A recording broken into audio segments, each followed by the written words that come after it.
Hola, buenos días. Óscar Aparicio, carmelita descalzo y apasionado del turismo y de descubrir nuevos rincones, ¿no?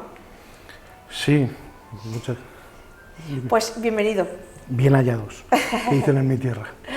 Bueno, nos ha parecido muy interesante su ponencia precisamente centrada en el Monte Carmelo y en cómo el turismo de masas aparte comienza, bueno, a raíz de esas peregrinaciones, tiene origen en el turismo de peregrinación. Cuéntenos, ¿cómo fue eso? ¿Cuándo arranca esa corriente? Las tres ciudades de peregrinación del mundo son Roma, Jerusalén y Santiago de Compostela. Jerusalén está a unos 100 kilómetros del Monte Carmelo, en Tierra Santa, y Jerusalén, como todos saben, se reconquista por los cruzados, ¿no? Y es en esa época, del siglo XII-XIII, cuando empiezan a llegar allí cruzados y también peregrinos, y así se inicia la presencia en el Monte Carmelo y surge la orden de los carmelitas. Y bueno, cuando un turista, un visitante, un fiel, al fin y al cabo, bueno, porque todo el mundo que va al Monte Carmelo, a lo mejor no es por cuestiones religiosas, pero bueno, sí de conocer un nuevo sitio, pero ¿qué es lo que cree que va buscando ese visitante, ese turista, cuando visita el Monte Carmelo y sus alrededores? Pues tenemos 6 lugares de culto, pero los dos más importantes es la Basílica del Monte Carmelo, construida en el siglo XIX, y lo que van a visitar sobre todo el turista religioso es la Virgen del Carmen. La Virgen del Carmen del Monte Carmelo, que de ahí viene el nombre, ¿no? Que la imagen es del siglo XIX, pero la tradición habla mucho de la presencia, ya hay leyendas hasta que si la Virgen María pudo pasar de Nazaret a Jerusalén y pernoctar en el Monte Carmelo. Y luego el Monte Carmelo es un lugar de turismo religioso muy importante, diríamos interreligioso, tanto para los judíos como para los musulmanes, como para los cristianos, tanto católicos como evangélicos. Los que llamamos, ¿por qué? Pues porque en el Múrraca, que es otra parte del Monte Carmelo donde nosotros tenemos un pequeño convento, allí está la figura grandísima del profeta Elías, judío, que también Mahoma en el Corán habla como uno de los grandes profetas, Jesús, pero también Elías. Ya está el mundo hebraico, el mundo islámico y luego el mundo cristiano, ¿no? El mundo cristiano porque el fundador legendario de la Orden del Carmen Descalzo es Elías. Y yo he tenido la suerte de estar allí y de ver cómo van tanto judíos como musulmanes como cristianos.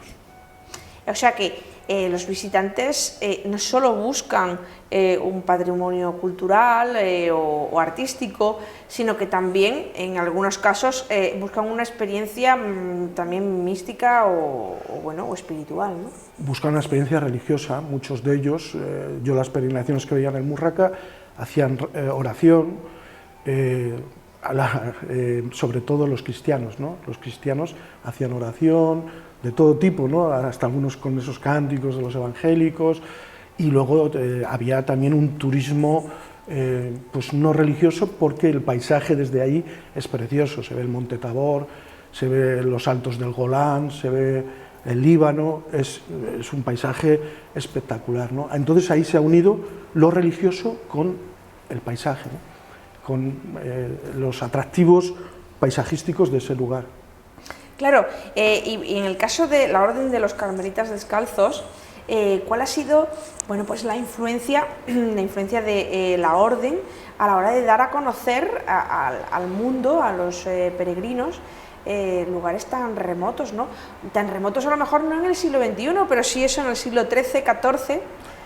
Sí, nosotros hemos llevado el Monte Carmelo, que viene de la palabra Carmel, que significa jardín, lo hemos llevado a todo el mundo, por medio de la Virgen del Carmen y de los carmelitas, ¿no? Todos saben que hay una orden que se llama carmelitas y sobre todo saben que hay una Virgen del Carmen, ¿no? Y todo procede de la devoción inculcada por los carmelitas, ¿no? Y luego también la Virgen del Carmen es la patrona del mar, ¿no? De los navegantes, y eso se debe a que los frailes, cuando perdemos Tierra Santa y el Monte Carmelo, tenemos que emigrar, ¿no? Y emigrar en barcas.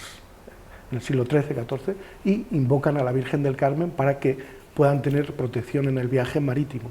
Y así llegan, expulsados por los sarracenos, a sobre todo el sur de Francia, el sur de Inglaterra, en naves. Por eso es la abogada, ¿no? Bueno.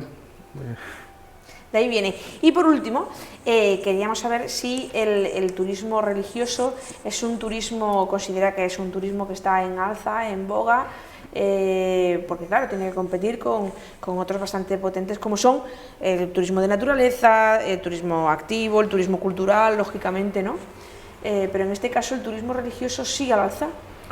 Sí, el turismo religioso sigue al alza y seguirá siempre al alza, porque el ser humano, yo creo que tiende siempre a Dios, y esto no es una homilía, y siempre existirá, y son ciudades, las tres que he nombrado, ¿no? Roma, Jerusalén, Santiago de Compostela, y tantos lugares donde hay devoción a una virgen, a un santo. Eso promueve siempre que gente vaya por motivos religiosos, otros por motivos culturales, otros por motivos turísticos, etcétera, etcétera.